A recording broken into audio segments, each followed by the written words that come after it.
Hey everybody, John Rairdon here for Nintendo World Report, and we have a bunch of new footage of Star Fox Zero.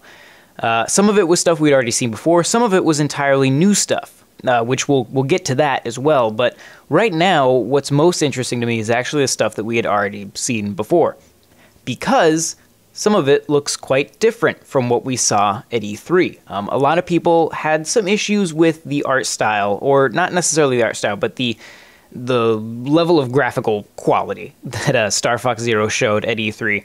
It was very hit and miss, and I think that what we can see now when we look at the new footage is that what they showed at E3 was probably sort of rushed to get it ready for E3. That game definitely wasn't done yet. But now in the Direct, we're getting a better idea of the sort of graphical improvements that we are seeing in the game already.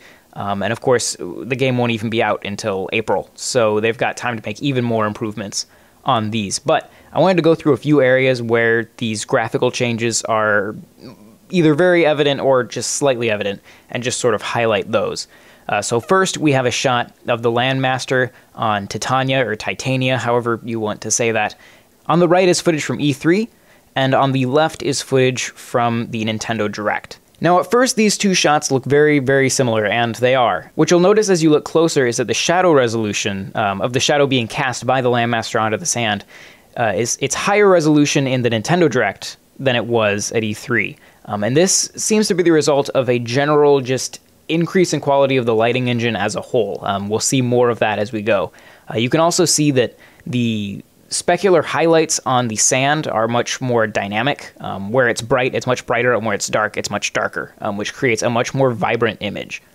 Next, we have a shot of the Corneria level from the E3 demo with Fox fighting against that big flying saucer thing.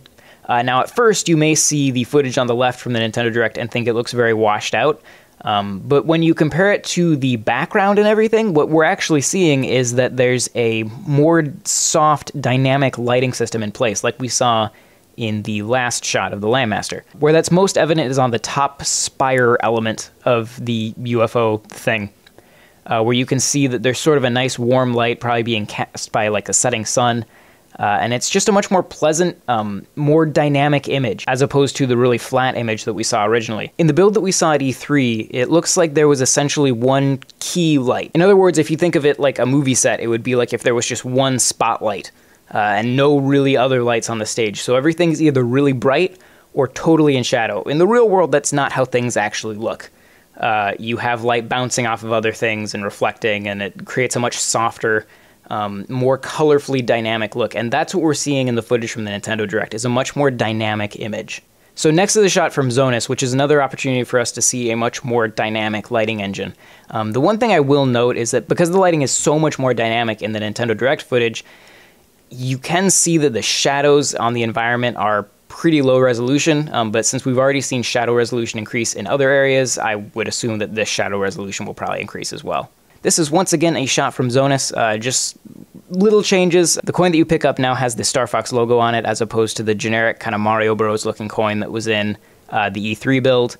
You can also see the button has changed colors, and up on the top left you can see that the hit counter is now represented with a more traditional Star Fox font. It looks a lot like the font that was used in Star Fox 64, which is the art style that they seem to be going for with this game. So this shot is one of the shots that's most hugely different. We're looking at what seems to be the exact same cinematic, both from the E3 build and then from the new Nintendo Direct, and it's a huge difference. Obviously, you see that dynamic lighting. The water is much more dynamic with darks and lights. You can see there's a lot of post-processing effects. The glows coming off of the lights that weren't even in the original build. That magma tube pillar thing has way more light going on. It's a hugely more dynamic image and looks so much better. It's, once again, a very rich, vibrant image. That's kind of the theme we've got from all of this. So in this video of the R-Wing transforming, we actually have a few different things that we can see in this one. First of all, and you'll see this in a couple other spots if you watch the Nintendo Direct, they've made all of the windows on the vehicles much more translucent, and so it's very, very easy to actually see the pilot inside, which I think is really cool. Just a little small touch, but it looks nice. But the main thing that we can notice from this walker is a huge increase in both texture resolution and, once again, the dynamic lighting that just wasn't present in the original build. If you look at the walker's legs, especially his feet, you can see a ton of detail there that it really just looks like a flat image in the E3 build. In fact, the entire walker looks much more flat in the E3 build. All of the little rivets and things in the walker are so much more dynamically lit now. You can see, what's in shadow is very much in shadow and what's lit is very much lit. You can see a lot more specular highlights along the blue portions. During the transformation, you'll also notice that in the original E3 build, along the wing, you can see a lot of weird shadow resolution issues where it's kind of like pixelating in and out of place. You can see some weird glitching in the rim lighting, and none of that is present in the Nintendo Direct footage. So that looks way, way, way, way better. And just altogether, this shot looks so much better and more detailed than it did at E3. And finally, we have the shot of the R-Wings kind of doing a loop and flying down onto Corneria. Now, at first, the only immediate thing you'll notice is that they zoomed in a bit at the beginning. But as you watch further, you'll notice that the R-Wing itself is way more heavily textured. There's actually rivets and things present, especially on the bottom of the R-Wing, that weren't even there in the E3 build. So it looks like they've completely retextured the R-Wing, and it looks way nicer. You'll also notice that when it goes into the atmosphere and we get all those flame effects coming up to the camera, it's a lot more interesting and just like powerful and bright on the Nintendo Direct build than it was on the E3 version.